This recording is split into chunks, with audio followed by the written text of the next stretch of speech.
오늘 함께 나눌 말씀은 출애굽기 3장 13절부터 22절까지에 있는 말씀입니다. 출애굽기 3장 13절부터 22절까지에 있는 말씀을 제가 읽을 테니까 여러분 눈으로 잘 따라서 읽으시기 바랍니다.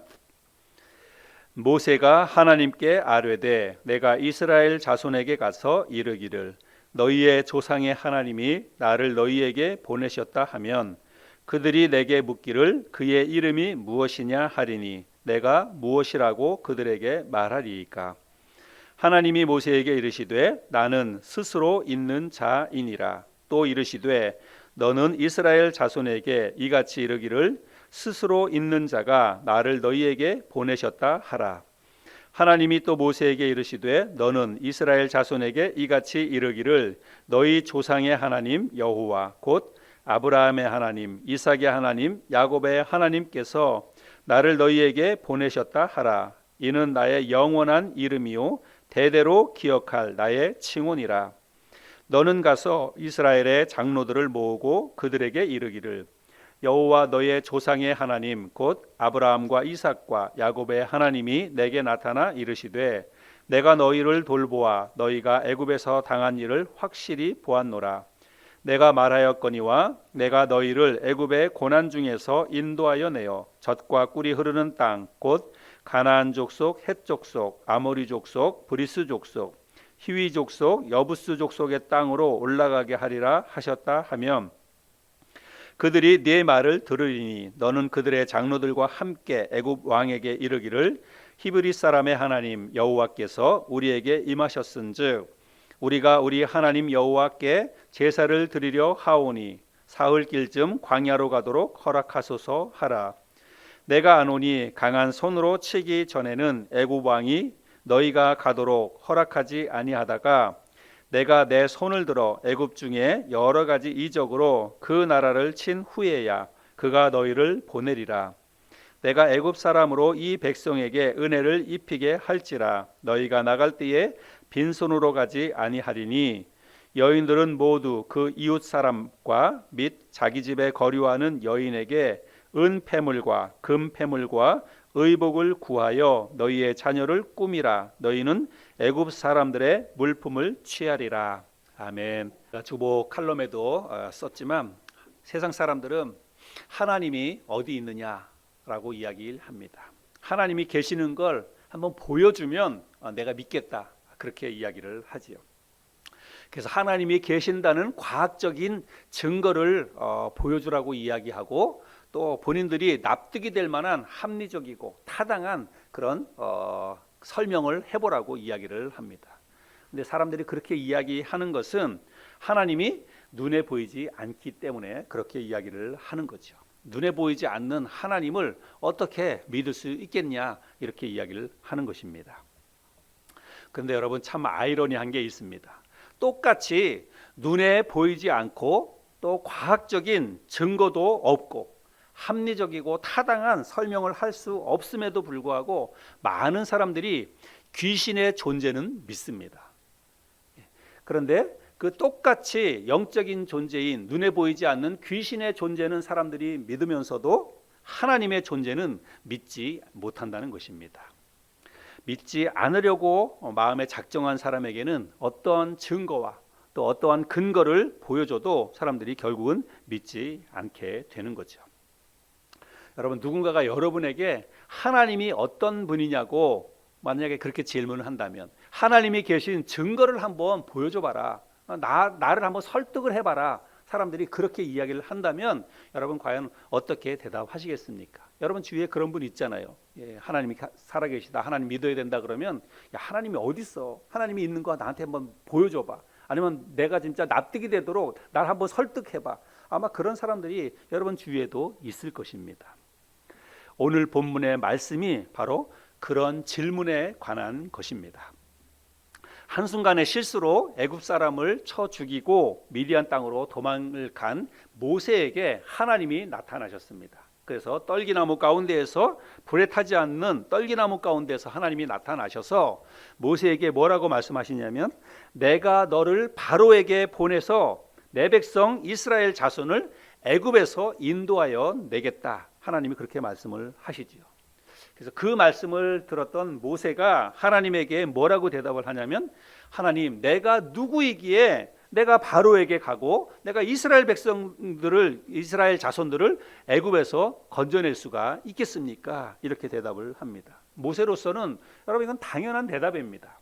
여러분, 모세는 지금 살인자가 되어서 먼 이방인의 땅까지 지금 도망을 나와 있습니다. 그런 사람이 어떻게 이스라엘 민족의 지도자가 되어서 이스라엘 민족 사람들을 이끌어낼 수가 있겠습니까? 누가 그 모세의 말을 듣겠습니까? 그리고 심지어는 지금 애굽 전역에는 수배령이 내려져 있어요. 애굽 그 모세를 잡으려고 수배령이 내려져 있는데, 그 애굽 땅으로 돌아가라니, 가서 또 바로에게 가라니, 이거는 뭐 죽으러 가라고 하는 그런 말과 똑같잖아요. 근데 하나님은 모세에게 애굽으로 가라고 말씀하십니다. 가서 내 백성 이스라엘 민족에게 내가 너희를 애굽에서 인도하여 내겠다라고 그렇게 이야기를 하라고 합니다. 그리고 바로 왕에게는 이스라엘 민족을 내보내라, 이렇게 이야기를 하라는 것입니다. 모세는 도저히 납득이 되지 않았습니다. 그래서 납득이 되지 않는 이 말씀을 듣고 계속해서 하나님께 또 이렇게 질문을 합니다. 내가 이스라엘 자손들에게 가서 너희 조상의 하나님이 나를 너희에게 보내셨다라고 이야기를 하면 그들이 분명히 나한테 물을 것입니다. 그의 이름이 무엇이냐? 너를 보낸 하나님의 이름이 무엇이냐? 이렇게 사람들이 이야기할 텐데, 하나님, 그러면 제가 뭐라고 이야기해야 됩니까? 나를 보낸 하나님이 누구다? 내가 그렇게 이야기를 해야 되겠습니까? 이렇게 말을 하는 거죠. 이 말은 누가 너를 우리에게 보냈느냐? 우리가 너의 말을 어떻게 믿을 수가 있겠느냐라고 하는 그런 말이죠. 그렇게 사람들이 이야기하면 하나님, 내가 도대체 그 사람들을 어떻게 설득해야 됩니까? 내가 그들에게 뭐라고 말을 해야 합니까? 그런 말인 거죠. 하나님은 모세에게 이렇게 대답하라고 말씀을 하십니다. 14절 말씀인데요, 14절 말씀을 한번 읽어보겠습니다. 하나님이 모세에게 이르시되 나는 스스로 있는 자이니라. 또 이르시되 너는 이스라엘 자손에게 이같이 이르기를 스스로 있는 자가 나를 너희에게 보내셨다 하라. 그래서 이스라엘 백성들에게 가서 너를 보낸 하나님이 누구냐, 하나님의 이름이 뭐냐, 뭐 이렇게 물을 때에 하나님께서 이렇게 대답하라는 것입니다. 나는 스스로 있는 자이니라, 이렇게 대답하라고 모세에게 이야기했습니다. 여기 나는 스스로 있는 자이니라, 이 말을 영어 성경에서는 이렇게 번역을 하고 있습니다. I am who I am. 그냥 번역하면 나는 곧 나다. I am who. 혹은 또 다른 성경에서는 I am that I am 이렇게 되어 있어요. 나는 그냥 나다, 이런 뜻입니다. 나는 곧 나다, 이런 뜻입니다. 근데 영어 성경에 나는 곧 나다 이 말보다 저는 우리나라 성경이 훨씬 더 번역이 좋다라고 생각합니다. 나는 스스로 있는 자이니라. 여러분, 가만히 한번 잘 생각해 보세요. 이 땅에 있는 모든 사람들은 여러분 다 누군가의 자식입니다. 나이를 얼마나 먹었든지, 뭐 어떤 신분에 있든지 다 초월해서 하여간 이 땅에 있는 사람이라고 하는 사람의 존재는 다 누군가의 자식입니다. 여러분, 제 말이 맞아요, 틀려요? 예. 그러면 이 말은 이 땅에 자기 스스로 이 땅에 존재하는 사람은 하나도 없다는 것입니다. 자기 스스로 이 땅에 존재하는 사람은 하나도 없다고 하는 그런 말입니다. 단지 사람만 그런 게 아닙니다. 여러분, 모든 짐승이나 모든 생명체는 다 그를 낳은 어미가 있어요. 그렇죠? 예, 사람뿐만이 아니라 짐승들도 다 마찬가지입니다. 어떤 식물이든지 어떤 생물이든지 생물체는 다 그를 낳은 어미가 있다는 것입니다. 식물도 마찬가지고 해와 달과 별, 이 무생물도 여러분 다 스스로 존재하지 않습니다. 우리가 그 정확한 존재 원인을 따지는 것이 힘들어서 그렇지, 아무튼 자기 스스로 이 땅에 존재하는 것은 아무것도 없다고 하는 것을 알아야 합니다. 여러분, 무생물도 보세요. 건물, 이 건물도 마찬가지고 누군가가 지은 사람이 있기 때문에 이 건물이 존재하는 것입니다. 자동차도 마찬가지고 식품도 마찬가지입니다. 누군가가 만든 사람이 있기 때문에 이 땅에 있는 모든 것들은 다 존재하는 것입니다. 그런데 하나님은 나는 스스로 있는 자이니라 라고 말하고 있습니다. 여러분, 세상에 나는 스스로 존재한다 이렇게 이야기할 수 있는 사람은 아무도 없습니다. 오직 하나님 한 분밖에는 그렇게 이야기할 수 있는 존재가 없다는 것입니다. 그래서 우리가 하나님을 유일신이다 이렇게 이야기를 하는 거예요. 하나님은 그저 여러 신들 가운데 하나가 아니라 모든 것 위에 뛰어날 뿐만이 아니라 모든 것 가운데에서도 가장 먼저, 가장 최초에 있었던 분이 바로 하나님이라고 하는 거예요. 그래서 하나님이 스스로 존재하는 분이다라고 하는 것입니다. 하나님께서 나는 스스로 있는 자이니라 라고 말했는데, 이것이 바로 하나님의 존재이고 하나님께서 가르쳐 주신 당신의 첫 번째 이름입니다. 그래서 우리는 하나님에 대해서 이야기할 때 다 몰라도 하나님이 어떤 분이냐, 하나님은 스스로 존재하시는 분이시다, 이렇게 하나님에 대해서 설명을 할 수 있으면 되겠습니다.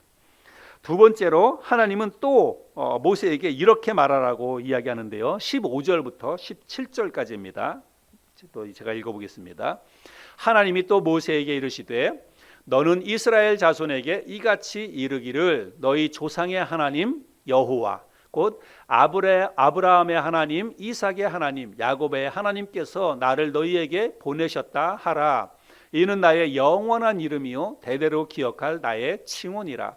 너는 가서 이스라엘의 장로들을 모으고 그들에게 이르기를 여호와 너희 조상의 하나님 곧 아브라함과 이삭과 야곱의 하나님이 내게 나타나 이르시되 내가 너희를 돌보아 너희가 애굽에서 당한 일을 확실히 보았노라. 내가 말하였거니와 내가 너희를 애굽의 고난 중에서 인도하여 내어 젖과 꿀이 흐르는 땅 곧 가나안 족속, 헷 족속, 아모리 족속, 브리스 족속, 히위 족속, 여부스 족속의 땅으로 올라가게 하리라 하셨다 하면, 자, 여기 말씀해 보면 하나님께서 두 번째로 가르쳐 주신 하나님의 이름은 뭐냐면 여호와라고 하는 것입니다. 여호와. 이 여호와라고 하는 말을 원래 구약 성경은 여러분 히브리 말로 기록이 되어 있잖아요. 그래서 히브리 말로는 이 여호와가 에흐에라고 하는 그 단어가 쓰였습니다. 에흐에. 근데 이 히브리 말은 원래는 모음이 없어요. 여러분 우리나라 말은 자음과 모음이 합쳐져 가지고 한 단어가 만들어지지 않습니까? 이 히브리 말에는 원래는 모음이 없습니다. 그래서 자음만 있어요. 그래서 자음에 그 하나님의 이름인 그 에흐에라고 하는 이 말을 이제 영어에서 그 히브리 말을 영어로 번역을 할 거 아니겠습니까? 그 영어로 번역할 때 이렇게 번역했어요. 그 자음의 한 글자 한 글자를 이렇게 했습니다. 그래서 YHWH 이렇게 영어로 히브리 그 말을 번역을 하면 이렇게 기록이 되어 있습니다. 여러분 이거 한번 읽어보세요. 이 단어 한번 읽어보세요. 영어의 단어에 사실은 이런 거를 우리가 읽기가 굉장히 어려워요. 그렇죠? 그저 온전한 그렇게 영어의 한 단어로 이렇게 읽기가 어렵습니다. 그런데 이거를 사람들이 억지로 읽을 때 이거를 이제 야훼 이렇게 읽었습니다. 야훼. 그래서 야훼라고 하는 것은 이제 하나님께서 여호와라고 하는 그 말을, 그 하나님의 이름을 사람들이 그 히브리 그 자음만 있는 히브리 그 말을 갖다가 영어로 번역했을 땐 저렇게 야훼라고 그랬고, 또 저거를 여호와 이렇게 읽기도 하고 그랬습니다. 모음을 나중에 가서 붙여가지고. 그래서 여호와 혹은 야훼는 다 같은 거예요. 발음상 약간 차이가 있다 뿐이지 같은 것이고, 결국은 하나님께서 가르쳐 주신 하나님의 이름이다라고 하는 것입니다.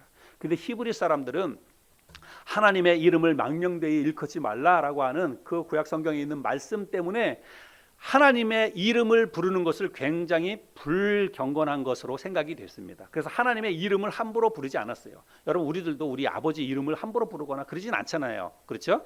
그래서 이스라엘 백성들도 하나님의 이름을 부르질 않았습니다. 그래서 그냥 그 에흐에라고 하는 히브리 그 자음이 나오면 그냥 제대로 읽지는 않았어요. 그냥 넘어가거나 혹은 그거를 바꿔서 이제 주님이라고 하는 뜻으로 아도나이라고 하는 헬라어로, 나중에 이제 시대가 바뀌어서 헬라어를 공용어로 쓰게 되었는데, 헬라어로 주인 주자를 써서 주님이라고 해서 아도나이라고 그렇게 번역을 하기도 하고, 읽을 때는 에흐에 이렇게 읽지 않고 저거를 아도나이 이렇게 읽었다는 것입니다.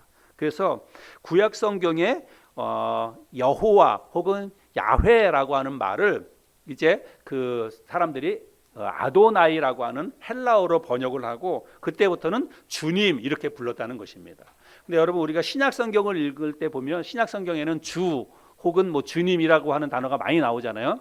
근데 신약 성경에서 우리가 주님 그럴 때는 대부분 누구를 이야기합니까? 예, 신약 성경에서는 주로 예수님을 우리가 주님 그렇게 이야기합니다. 근데 구약 성경에서는 아직 예수님이 이 땅에 오시지 않았잖아요. 그래서 구약 성경에서 기록된 주 혹은 주님, 시편에 보면 다윗이 주님 많이 이야기하는데 그때 주님은 사실은 성부 하나님, 여호와 하나님을 이야기하는 것이다라고 하면 되겠습니다. 그래서 여호와 야훼 또 그 구약 성경에 나타난 주님 다 하나님을 일컫는 호칭이다. 여러분 그렇게 이해를 하시면 되겠습니다. 그래서 하나님께서 너희 조상의 하나님 여호와 곧 아브라함의 하나님, 이삭의 하나님, 야곱의 하나님이 나를 너희에게 보내셨다 하라. 가서 그렇게 이야기를 하라는 것입니다. 근데 특별히 이제 아브라함의 하나님, 이삭의 하나님, 야곱의 하나님이 너희를 보냈다 이렇게 이야기를 하라고 하나님이 말씀을 하고 있는데 여러분 아브라함이나 이삭이나 야곱은 이스라엘 민족의 뿌리예요. 이스라엘 민족이 자기의 조상이자 뿌리로 생각하는 그런 사람들입니다. 그 조상들에게 함께 하셨던 하나님께서 이제 나를 너희에게 보냈다 그렇게 이야기를 하면 사람들이 그것을 이제 이해할 것이다 그렇게 하나님께서 이야기를 하시는 것입니다. 여기 특별히 하나님께서 당신의 존재를 이제 이스라엘 백성들에게 설명을 할 때 나는 아브라함의 하나님이다. 그리고 이삭의 하나님이다. 야곱의 하나님이다. 그렇게 말씀을 하시는 것은 이거는 언약과 관계가 있습니다.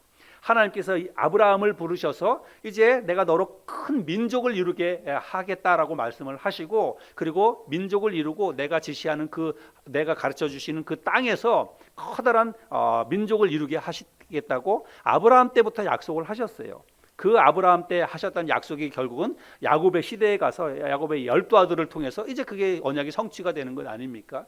그러니까 그렇게 아브라함에게 약속하셨던 그 약속이 이루어지는 약속이 성취되는 그런 의미로 나는 아브라함의 하나님, 이삭의 하나님, 야곱의 하나님이다. 그 하나님이 너희를 보내셨다라고 그렇게 이야기를 하라는 것입니다.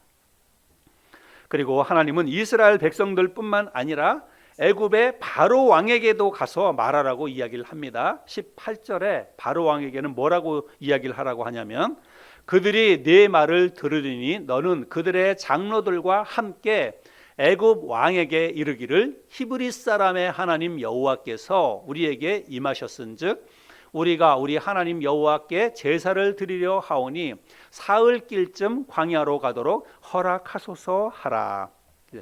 하나님께서 히브리인들의 하나님인 하나님께서 제사를 드리기 위해서 애굽을 떠나 사흘길쯤 가도록 할 테니까 허락하라.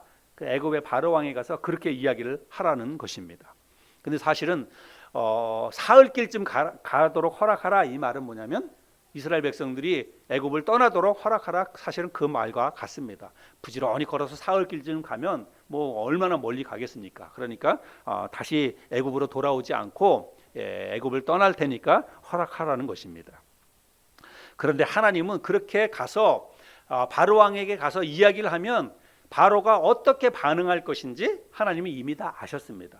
바로가 절대로 순순히 이스라엘 백성들을 내보내주지 않을 것을 하나님께서 아셨어요.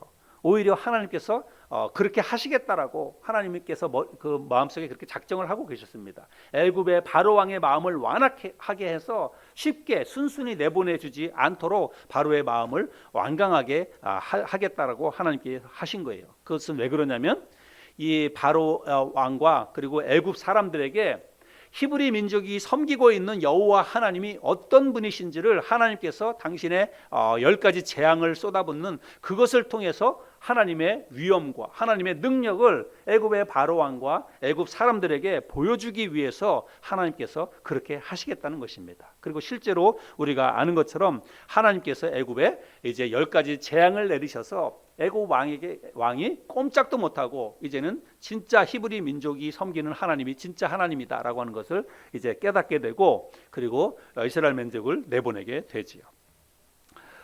그런 이제 하나님께서 하셨던 말씀이 19절부터 22절까지 그런 내용이 있는데 한번 또 읽어보겠습니다. 내가 아노니 강한 손으로 치기 전에는 애굽 왕이 너희가 가도록 허락하지 아니하다가 내가 내 손을 들어 애굽 중에 여러 가지 이적으로 그 나라를 친 후에야 그가 너희를 보내리라. 내가 애굽 사람으로 이 백성에게 은혜를 입히게 할지라. 너희가 나갈 때에 빈손으로 가지 아니하리니 여인들은 모두 그 이웃 사람과 및 자기 집에 거류하는 여인에게 은폐물과 금폐물과 의복을 구하여 너희의 자녀를 꾸미라. 너희는 애굽 사람들의 물품을 취하리라. 그래서 앞으로 우리가 출애굽기 말씀을 살펴보겠지만 하나님께서 이렇게 말씀하셨던 것이 그대로 이루어집니다. 그대로. 그래서 애굽의 바로 왕이 완악하게 하고 결국은 10가지 재앙이 쏟아지고 난 다음에 이스라엘 백성들이 애굽을 떠나오는데 이미 많은 물건들을 바로 왕으로부터 받아서 그것을 취하고 애굽을 떠나오게 되는 것을 보게 되지요. 오늘 우리가 이 말씀을 통해서 우리는 하나님이 어떤 분이신지를 오늘 우리가 확실하게 알 수가 있습니다. 여러분, 하나님은 이 세상 모든 만물의 근원이시며 모든 것을 만드신 그런 분이십니다. 여러분, 그것을 어떻게 알 수가 있을까요? 여러분, 한번 생각해 보시기 바랍니다. 이 세상에 다른 어떤 존재의 원인이 없이 스스로 존재하는 게 여러분 과연 뭐가 있겠습니까? 다른 어떤 것에 원인이 없이 자기 스스로 이 땅에 존재하는 게 과연 뭐가 있겠습니까? 사람이나 동물, 여러분 모두가 다 부모나 어미가 있기 때문에 이 땅에 존재하는 것이지요. 거대한 비행기나 또 큰 배나 자동차나 집, 가구, 가전제품, 여기 이 앞에 있는 모든 물건들, 여러분 이 모든 것들은 다 누군가 만든 사람이 있기 때문에 이 땅에 존재하는 것입니다. 해와 달과 별과 나무와 꽃과 여러분 이런 거 사람이 만듭니까? 여러분 여기 화초 이 나무 있는데 여러분 이런 이 나무 이게 뭐 보잘것 없어 보일 수 있지만 여러분 이걸 사람이 만든다고 생각해 보세요. 이거 사람이 만들 수 있습니까? 물론 여기 뒤에 보면 조화는 있는데 이런 조화랑 이런 거랑 여러분 어떻게 같을 수 있겠습니까? 이 땅에 존재하는 그 생물체 가운데 이런 것들은 하나도 사람이 만들 수 있는 게 없다고 하는 것이죠. 사람들이 여러분 깊이 생각을 하지 않아서 그렇지 하나님이 계시는 것은 여러분 우리가 얼마든지 입증을 할 수가 있습니다. 여러분 우리가 뭐 과학적인 지식을 잘 몰라도 또 성경 지식을 잘 몰라도 사람들이 우리에게 하나님이 어디 있냐, 하나님 계신 거 보여줘 봐라, 날 한번 설명해 봐라, 그렇게 이야기하면 여러분 우리도 얼마든지 설명을 할 수 있다는 것입니다. 여러분 새 한 마리, 꽃 한 송이 가만히 살펴보세요. 여러분 실제로 있는 조화 말고 실제로 피는 꽃 한 송이 그리고 나무 한 그루 여러분 한번 자세히 보세요. 이게 사람이 만든 게 아닌 게 분명해요. 사람이 어떻게 이런 살아있는 이런 나무나 아니면 꽃 한 송이나 아니면 뭐 까마귀, 까치, 새, 그 나비, 잠자리 여러분 이런 거 누가 사람이 그런 걸 실제로 만들 수가 있겠습니까? 아무도 아무리 과학기술이 발달하고 손재주가 있고 뭐 능력이 있다 할지라도 여러분 개미 한 마리, 파리 하나, 잠자리 하나 사람들은 만들지 못합니다. 자, 그러면 사람들이 만들지 않았다면 그게 어떻게 해서 존재하게 됐는가를 생각해야 돼요. 그거를 사람들이 별로 생각 안 합니다. 그냥 있었지 그렇게 생각하는 거예요. 언제부터 있었지 그렇게 생각합니다. 그거를 뭐 과학적으로 막 따지다 보면 이제 뭐 진화론이 나오겠죠. 근데 여러분 진화론이 정말 한번 진화론이 맞는가 잘 생각해 보세요. 어떤 생물체에서 완전히 종이 다른 그 개체가 만들어진다는 것을 믿으라고요? 그걸 어떻게 믿을 수가 있겠습니까? 또 어떤 작은 개체에서 점점 진화해가지고 완전히 다른 완전히 어떻게 보면 더 성숙하거나 더 완전하거나 그런 생물체가 만들어진다는 게 여러분 이게 가능합니까? 그러면 우리 사람도 진화론의 산물이라고 한다면 그러면 왜 지금은 진화를 안 하는 것입니까? 지금도 우리가 계속해서 뭐 더 발전해가고 우리 사람의 몸도 점점 더 진화해야 되죠. 진화론이 맞다고 하면 언젠가 진화론이 뭐 멈췄다? 그럴 일은 없는 것입니다. 그러면 우리가 사람이 뭐 진화론이 이야기하는 것은 사람이 하등 동물에서 옛날에는 네 발로 걷는 뭐 원숭이 비슷한 그런 거에서 오늘날과 같은 사람으로 발전했다. 그거를 믿느니 여러분 한 번도 우리가 읽어보지 않았어도 성경에서 말하는 이 창조론을 믿는 게 훨씬 더 그게 납득이 더 가는 것이다 라고 할 수가 있죠.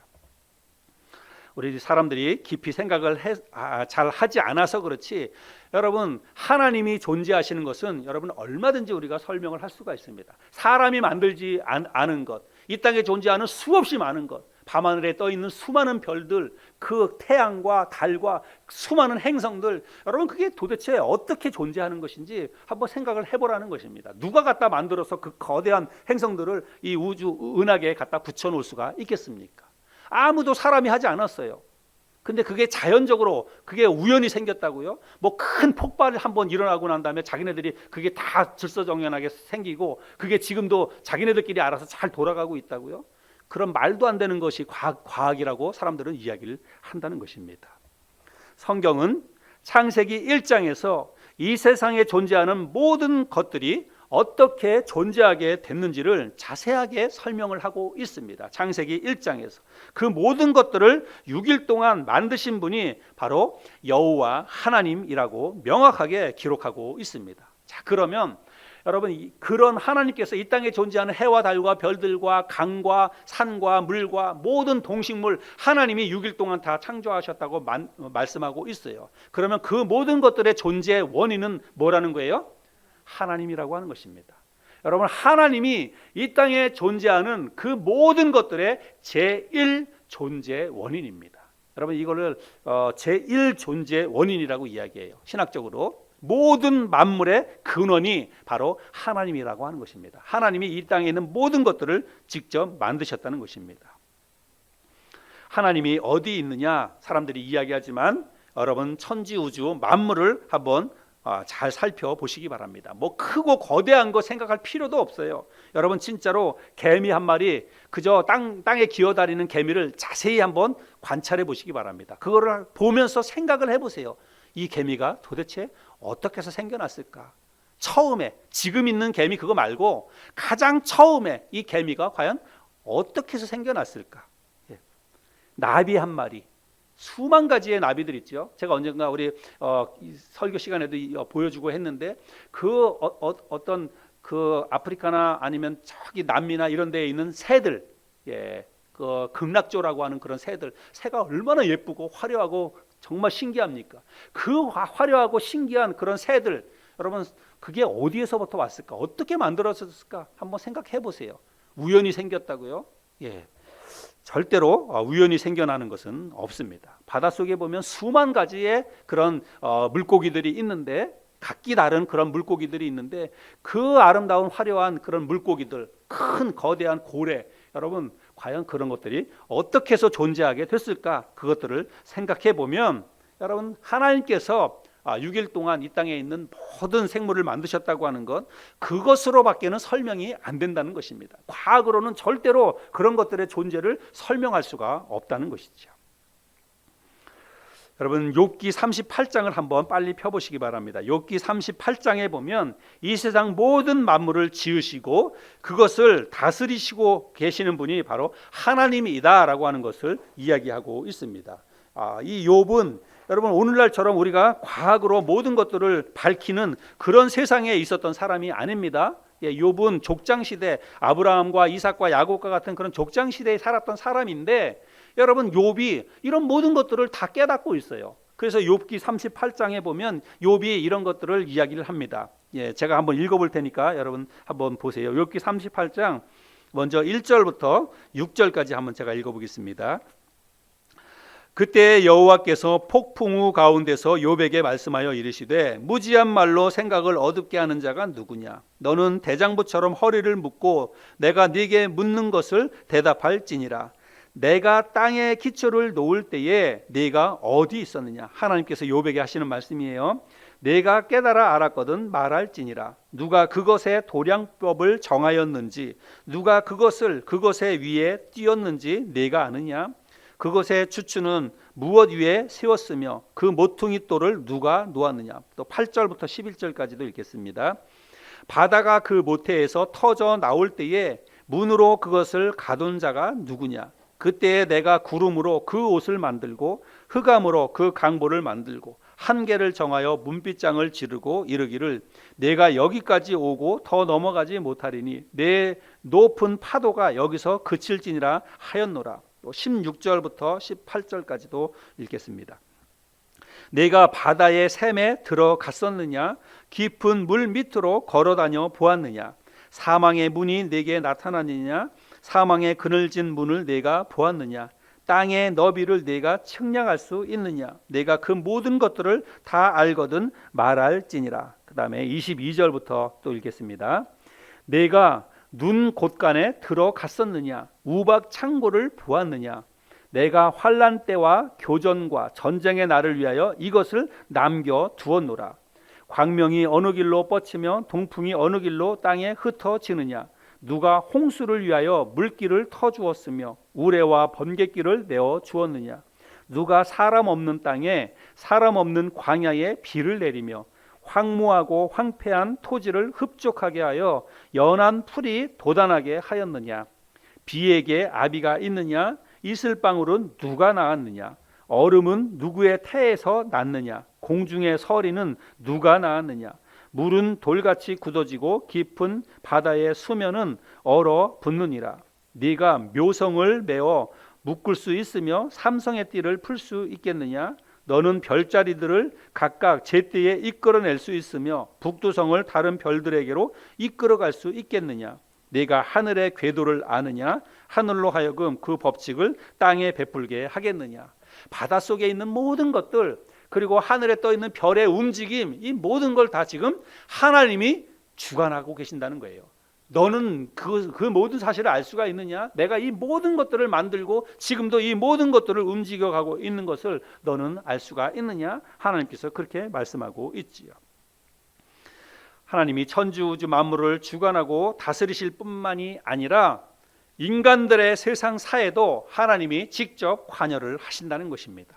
당신의 사랑하는 이스라엘 민족을 구원해내기 위해서 하나님께서 모세를 부르시고 그를 통해서 이제 하나님이 계획하셨던 그 일을 이루어 가시는 것입니다. 근데 여러분, 하나님은 단지 이스라엘 민족만의 하나님이 아니라는 사실들을 오늘 우리가 이 말씀을 통해서 확인할 수가 있습니다.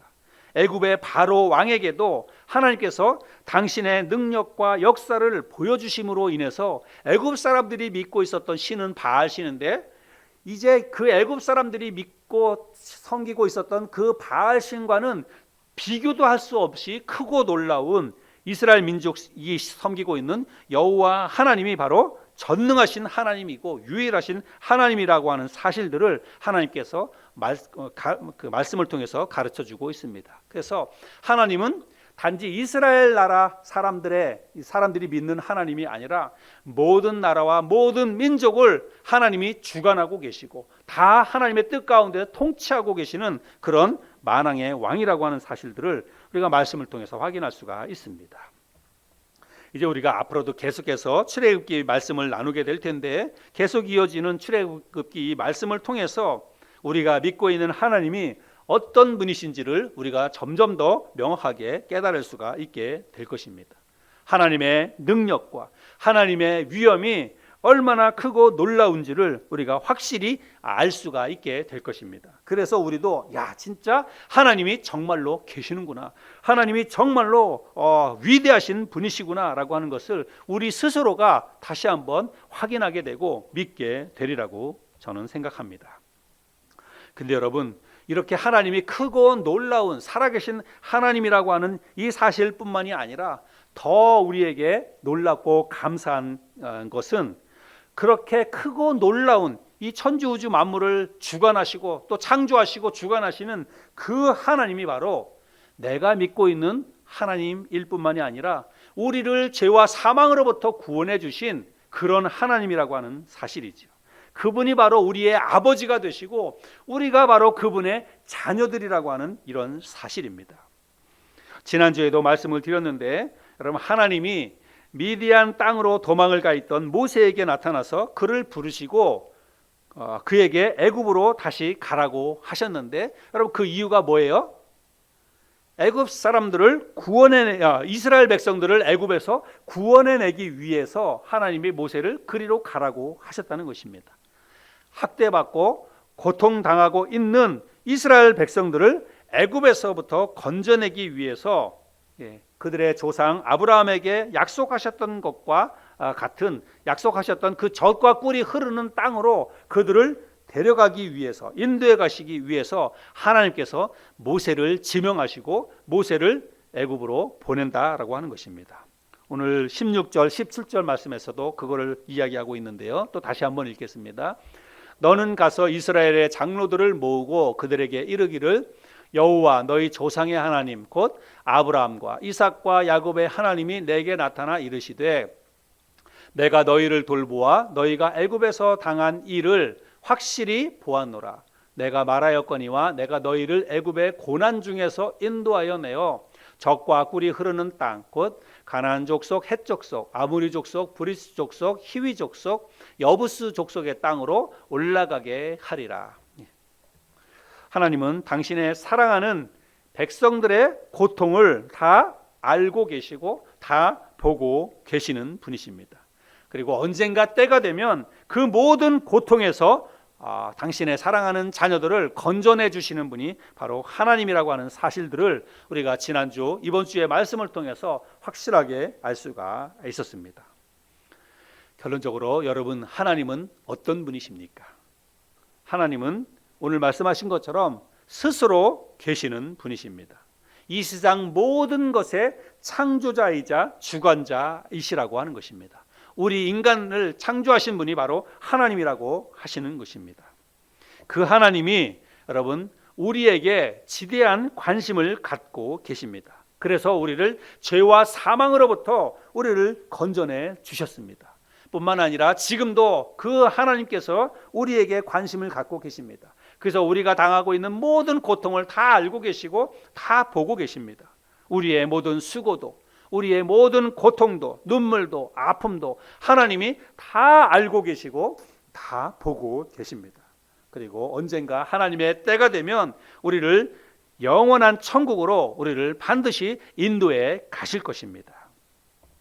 스스로 계시는 하나님, 아브라함과 이삭과 야곱에게 약속하시고 이스라엘 민족에게 역사 속에서 그 약속하셨던 약속을 성취하신 그 하나님께서 이제 우리에게도 약속해 주신 그 모든 천국의 약속을 반드시 성취해 주시리라고 믿습니다. 우리가 믿고 있는 하나님이 이 천지 우주 만물을 창조하시고 주관하신 크고 놀라운 하나님이실 뿐만이 아니라 우리 한 사람 한 사람 내 삶의 모든 고통과 아픔도 다 알고 계시고 그 모든 고통에서부터 우리를 인도해 주시며 건져내 주시는 하나님이라고 하는 사실들을 우리가 마음속에 확실하게 새기고 그 하나님으로 인해서 이 땅에서 살아가는 동안에 겪는 고통과 어려움들도 우리가 믿음으로 잘 극복하고 이겨내며 살아가는 저와 여러분 모두가 될 수 있기를 바랍니다.